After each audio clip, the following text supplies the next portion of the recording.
Ask anyone why Heidelberg Castle is a ruin, and you will get the same answer. The French.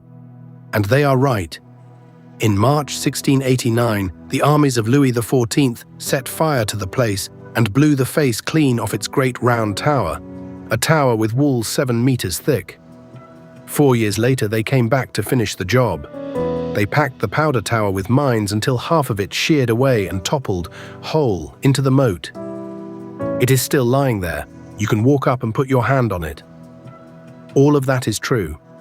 And none of it is why this castle is still a ruin today. Because 200 years later, Germany had the money, the drawings, and the will to put it back. And instead, the country spent 5 years arguing in public about whether it should. The side that won said no. This is Heidelberg Castle, the most famous ruin in Germany, and the only one that is broken on purpose. Start with the thing that should not make sense. About 1 million people a year climb this hill. They ride a funicular up from the old market square, or they take the stepped path and they come out on a terrace 80 meters above the Neckar. And what they have come to see is a wreck. Roofless wings, empty windows, red sandstone shifting from amber to rust as the light moves over it. Cross the river, climb the path on the far bank that everyone calls the Philosopher's Walk, and you get the view the Romantic painters came for 2 centuries ago, one of the most photographed prospects in Germany. And for 500 years, none of this was the point. This hill was not a scenic ruin. It was a seat of power. The lords of this rock were the counts, later the electors, Palatine of the Rhine. Wittelsbachs, among the handful of men who actually chose the Holy Roman Emperor. The castle is first documented in 1225, and what they built up here over the next 4 centuries became one of the most admired residences in the empire. Walk into the courtyard today, and it reads like an open textbook of German architectural history, and its 2 finest pages face each other across the open space. On one side, the Ottheinrich building, begun in 1556. A Flemish sculptor, Alexander Collin, carved 16 larger-than-life figures across its front. Biblical and classical heroes along the bottom, the virtues of a Christian ruler above them, and higher still, the planetary gods of antiquity.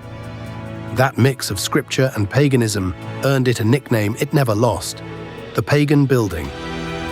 It is one of the earliest and finest Renaissance facades in Germany, and today it stands open to the sky above a single surviving story. Remember that building? 350 years from now, it is where this story ends. Facing it, the Friedrich Building, raised between 1601 and 1607. Its facade is a dynasty rendered in stone, 16 statues in 4 ranks, running from Charlemagne at the summit all the way down to the elector who paid for it, standing at the bottom. Not decoration, an argument in sandstone that these men belonged among the great rulers of Europe. It was a claim the family had 1 century left to enjoy. The last great age of building at Heidelberg belongs to one couple. On the 14th of February, 1613, Valentine's Day, the Elector Palatine Friedrich V married Elizabeth Stuart at the Royal Chapel in Whitehall in London. She was the daughter of King James I of England. The match had been arranged coldly to bind together the Protestant powers of Europe. It turned into something else entirely. The lively English princess and the melancholy young elector spent the happiest years either of them would ever have on this hill. Friedrich brought a French Huguenot engineer back from England with him, Salomon de Course, who had worked at the Stuart court in the same circle as Inigo Jones. And then he set about remaking a medieval castle into an English and Italian court. He built her a wing of her own, the English building, raised on the northern rampart because the main quadrangle was already full. It stands roofless now, its windows open onto the valley. For her birthday in 1615, de Course designed her a gateway, a small triumphal arch whose columns are carved as living tree trunks, with squirrels and lizards and frogs hidden in the stone branches. Its arch is dedicated to my much-beloved consort. His larger gift was the garden. The Hortus Palatinus, terraces, parterres, grottos, fountains cut into the hillside below the castle. Contemporaries called it the eighth wonder of the world.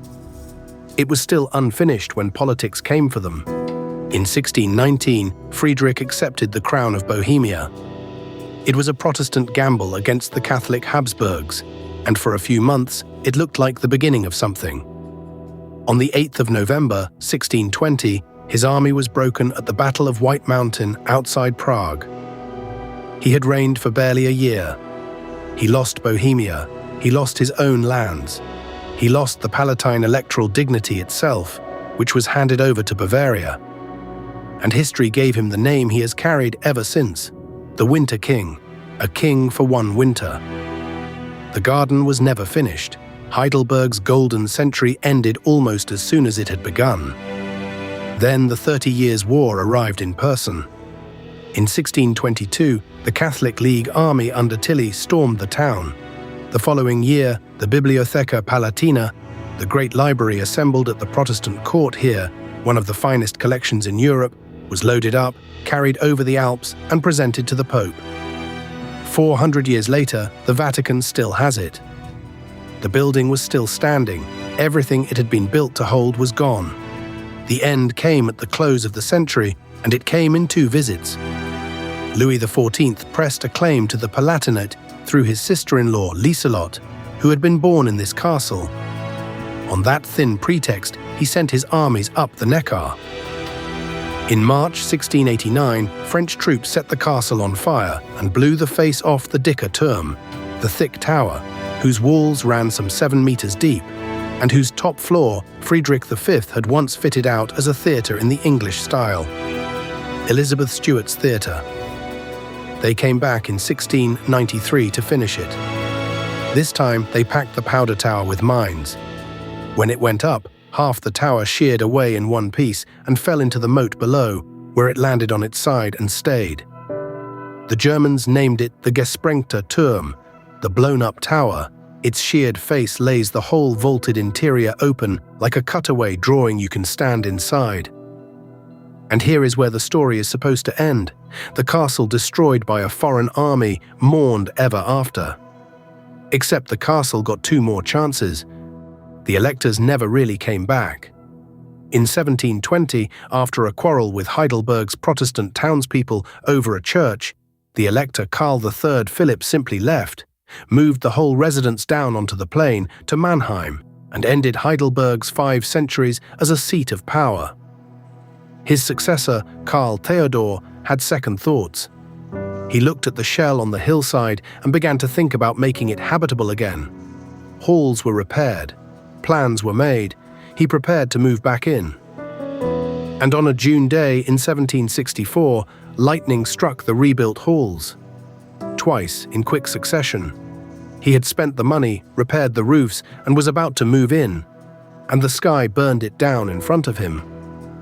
That was the end of it.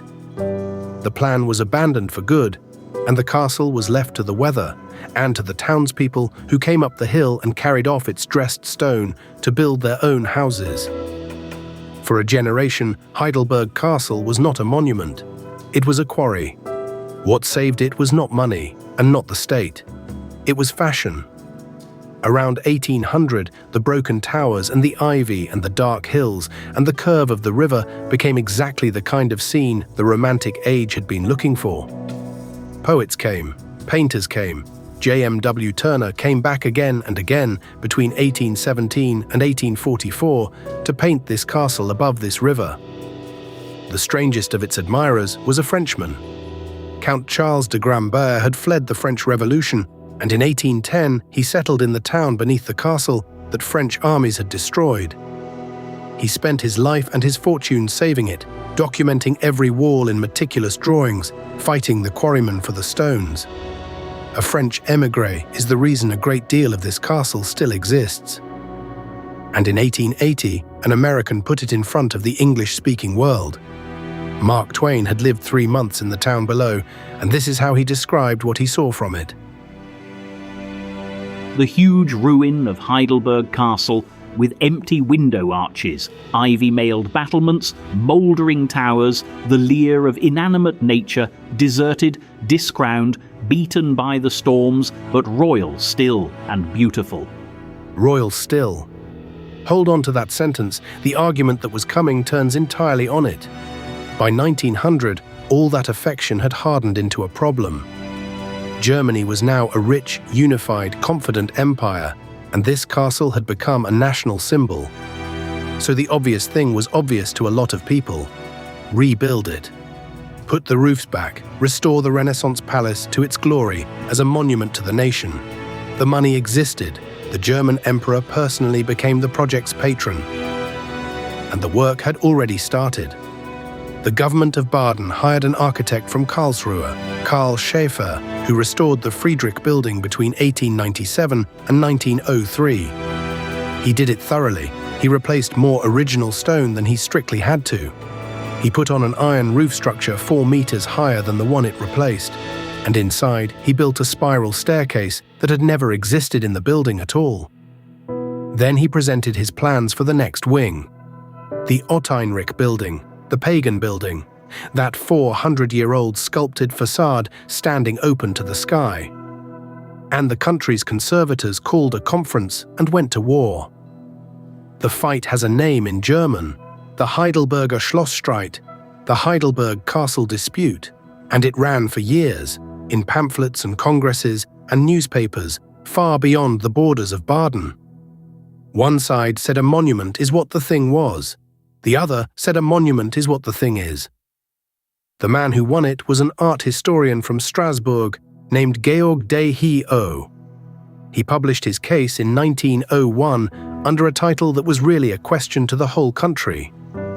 What is to become of Heidelberg Castle? 4 years later, at the 6th German Congress for Monument Care at Bamberg in 1905, his side carried the argument. De Hio's proposal was almost aggressively modest. Do nothing to the castle except what guarantees it survives another 50 to 100 years. The principle is 4 words long in German. Konservieren, nicht restaurieren. Conserve, do not restore. The Ottheinrich building was never reconstructed. It is still standing open to the sky today, exactly as the argument left it. And here is the part that makes it real. At that same moment, 160 kilometers away in Alsace, the opposite decision was being carried out. The ruined castle of Haut-Königsburg was being rebuilt from its own rubble into a complete medieval fortress for Kaiser Wilhelm II. Germany had both options on the table in the same decade under the same emperor. In Alsace, it chose the fantasy. At Heidelberg, it chose the wound. De Hio was never really arguing about one Renaissance palace on one hillside. He was arguing about what a society owes the broken inheritance of its own past, whether you are allowed to tidy history up once it stops being convenient. He won that argument here, and the rule he won it with is now the default almost everywhere. You stabilize a ruin, you do not invent it back. Every ruin you have ever walked through and found still ruined is, in part, downstream of this hill. And the strangest thing about it is that a tourist had already got there first.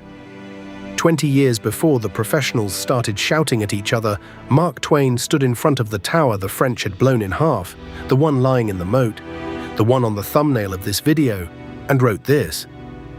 One of these old towers is split down the middle, and one half has tumbled aside.